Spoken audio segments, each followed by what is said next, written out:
Hi, this is Remembering the Past, the show where we talk about people who've died recently who've had a profound effect on our history, our society, or our culture. We're going to start out with our feature tonight, Jake LaMotta, who died recently at the age of 95, one of the best-known boxers of the 20th century. He was a middleweight, not a great middleweight, but a good one, but certainly one of the toughest there was. He was middleweight champion for a little while.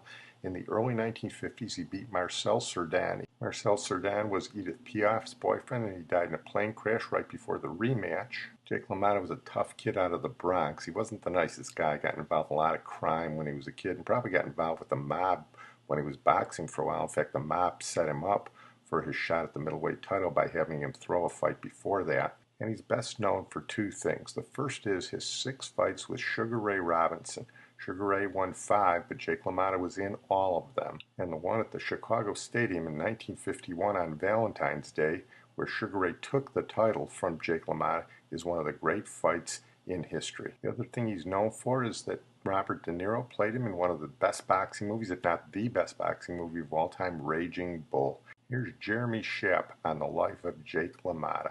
Coming into the ring on my left, a sensational middleweight champion of the world, the Bronx Bull, Jake LaMotta. In the toughest sport, nobody's ever been tougher than Jake LaMotta. He rose up from the streets of the Bronx, a terror in silk trunks, and refused to go down. Some of those short shots would rock a truck, but they don't seem to move LaMotta. Nobody ever hurt me in the ring. Nobody ever hurt me in the ring. I for some reason or another, I convinced myself so strongly that nobody could hurt me. In the defining rivalry of his career, if LaMotta was the Bull, the elegant Sugar Ray Robinson was the Matador. In their first fight, LaMotta was defeated. In their second, in 1943, LaMotta, with a 16-pound weight advantage, handed Robinson his first ever loss. LaMotta and Robinson would fight 4 more times in the next 8 years, even though for most of that time they were in different weight classes. I fought Sugar Ray so many times, it's a wonder I don't have diabetes. As Robinson was dominating the welterweight division in the 1940s, LaMotta was clearing out the middleweights. He deserved a shot at the title, but to get it, first he'd have to take a dive against Billy Fox in 1947. They came to my brother with a proposition that if I lost the fight, I would be guaranteed a shot for the title. And I agreed. Fox scored a 4th-round TKO, and immediately it was assumed that the Mafia had pressured LaMotta to throw the fight. In the absence of hard proof, LaMotta kept his license, and in 1949 the mob delivered what it had promised, a title shot against the gifted Frenchman Marcel Cerdan. I knew that once I went in that ring, I couldn't lose because I was so obsessed in my mind. So I stopped him in the 10th round. Twice in 1950, LaMotta successfully defended his title.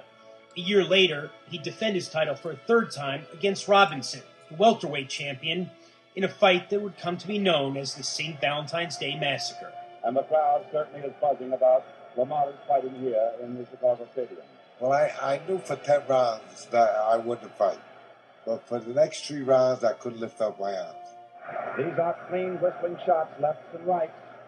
How he can survive them, nobody knows. The fight is going to stop now. The winner by a technical knockout, the new world middleweight boxing champion, Sugar Ray Robinson. Let me put it this way. In the 6 fights we had, he never had me down. Never had me down. But I had him down in 3 different fights. The pummeling, LaMotta's 4th consecutive defeat at Robinson's quicker hands, took a terrible toll. The following year, at the age of 31, he was knocked down for the first time by Danny Nardico. Still, the Bull got up. He couldn't allow himself to be, counted out. I can't explain what the public feels. I guess the public feels that the fighter himself is the underdog. They hope that something good happens to him. The world roots for the underdog, the people that has it tough, to survive. Well, I said the other thing he was known for is that Robert De Niro played him in Raging Bull.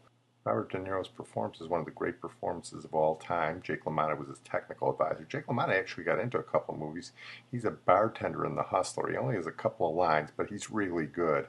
Here is what I think is the best scene in Raging Bull, where Robert De Niro has been beaten by Sugar Ray Robinson, but at the end of the fight he comes over and tells him that Sugar Ray never put him on the canvas. Row after row after row. From the ring, the crowd is standing in cheering as he just terminated Jake LaMotta into a death defeat.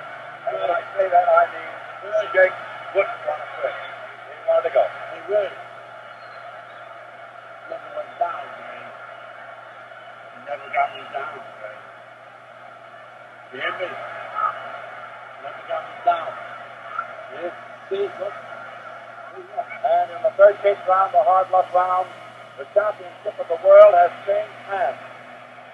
And there you see it, a champion gone down to defeat. Well, as long as we're talking about athletes who are in movies, let's move on now to Bernie Casey, who died recently at the age of 78. Bernie Casey is one of those guys that the way you remember him depends on how old you are. Some people like me will remember him for his football career. I saw him play. Other people remember him for the extensive range of movies he was in, and here's TMZ to list them. Actor Bernie Casey, who appeared in such films as Boxcar Bertha, Never Say Never Again, and Revenge of the Nerds, after a career as a standout NFL wide receiver, has died. He was 78. Casey also starred in Cleopatra Jones and several other blaxploitation movies of the 1970s. In the 1977 Warner Brothers drama Brothers, Casey distinguished himself by portraying a thinly veiled version of George Jackson, a member of the Black Panther Party who was killed in what officials described as an escape attempt from San Quentin in 1971. Casey also wrote, directed, starred in, and produced the 1997 film The Dinner, centering on three black men who discuss slavery, black self-loathing, homophobia, and more while sitting around the dinner table.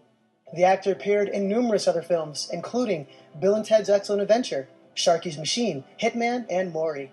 Casey spent 6 seasons with the San Francisco 49ers from 1961 to 1966, and then spent 2 solid years with the Rams.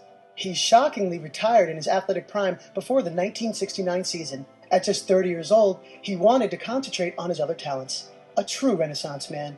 Casey also was a published poet as well as a painter whose work was exhibited in galleries around the world. Well, as I said, I remembered him for his football career. He was tall and fast and athletic. He played with 2 of the great quarterbacks of the 1960s. For the 49ers, he played with John Brody, who's a Hall of Famer.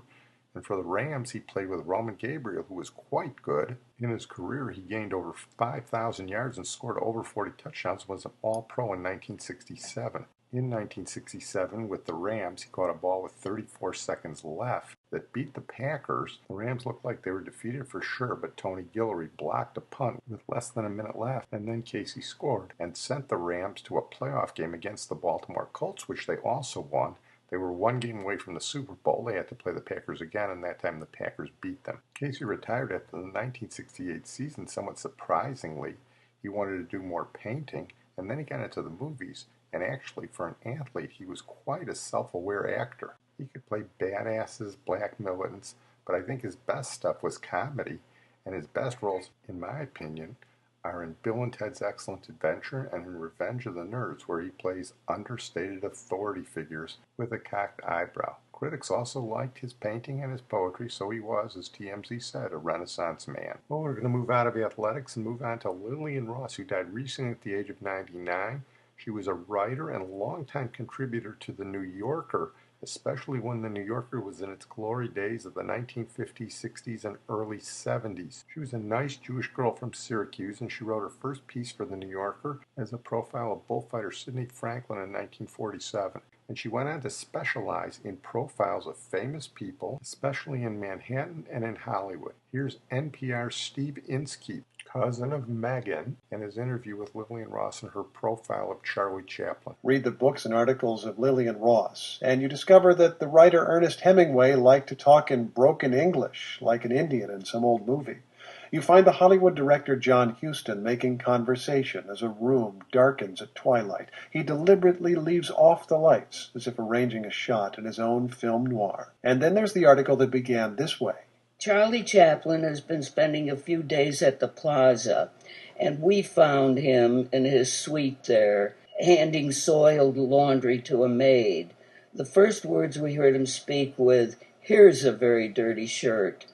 He looked in fine shape, pink cheek, with pure white hair, bristling white eyebrows, and freckled hands.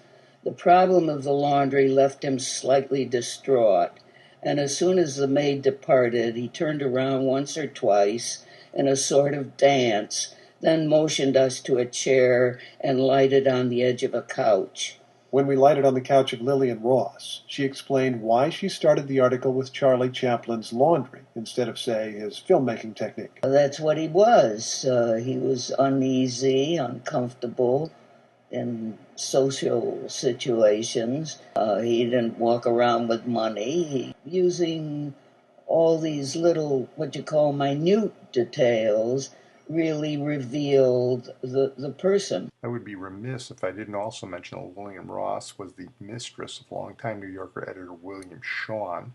Shawn was a brilliant but idiosyncratic guy, and it wasn't common knowledge. When Tom Wolfe wrote a piece for the New Yorker in the 1960s, he alluded to the relationship, and that was the last article he ever wrote for the New Yorker. When Shawn was let go after 4 decades by the new management of the New Yorkers, Lillian Ross resigned from the magazine. A couple years after his death, she wrote her memoir where she exposed the relationship between the two, and that caught a lot of grief because Shawn's wife was still alive and he wouldn't have wanted it that way in all likelihood. Anyway, Tina Brown brought her back to do some talk of the town pieces, which she continued up until a couple of years ago. Well, I'm going to close on that note. I want to thank my producer and IT genius, Sid Tepps. We're going to close tonight with Dr. Ted Eger, who died recently at the age of 86, 1 week short of his 87th birthday. He was one of the giants of anesthesia in the late 20th century. We did a cast recently on Dr. Ted Stanley, an anesthesiologist who worked primarily with injectable drugs. Dr. Eger worked primarily with inhalational drugs, that is, the drugs that anesthesiologists give by mask as a gas. He was born on the south side of Chicago, didn't have a great academic career when he was in high school,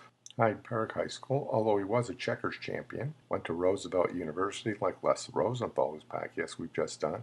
Transferred to the University of Illinois and wound up at Northwestern Medical School in the mid-1950s when they were developing a strong anesthesia program, and that was his incentive to go into anesthesia. And he eventually moved out to the University of California, San Francisco, where they had a relatively new anesthesia program, and he worked with Dr. John Severinghaus, another anesthesiologist interested in the physiology and uptake of anesthetic gases, and he worked there for 50 years. Working at the University of California, San Francisco, Dr. Eger methodically characterized the effects of drugs used in anesthetic practice. This work began with halothane and methoxyfluorine in the 1960s and extended to enflurane and isoflurane in the 1970s and to desflurane in the 1990s. These are all inhalational anesthetics. Early in his career, Dr. Eger recognized the need for a fundamental unit of anesthetic potency and introduced the concept of MAC, for minimum alveolar concentration of anesthetic required to prevent movement in patients in response to surgery. MAC provided an immensely powerful research and clinical tool and became a standard for all studies of anesthetic action. It remains the standard dosing unit used by practicing anesthesiologists today. Dr. Eger also identified the processes governing the onset, uptake, and distribution of inhaled anesthetics into the lungs and body tissues, including the brain, and how quickly anesthetics are removed at the end of anesthesia. This provided precise guidance on how to administer inhaled anesthetics safely and effectively during surgery. Dr. Eger developed these concepts for anesthetics available in the 1960s and then used these concepts to identify new drugs meriting commercial development. So we had isoflurane, then sevoflurane, and then desflurane.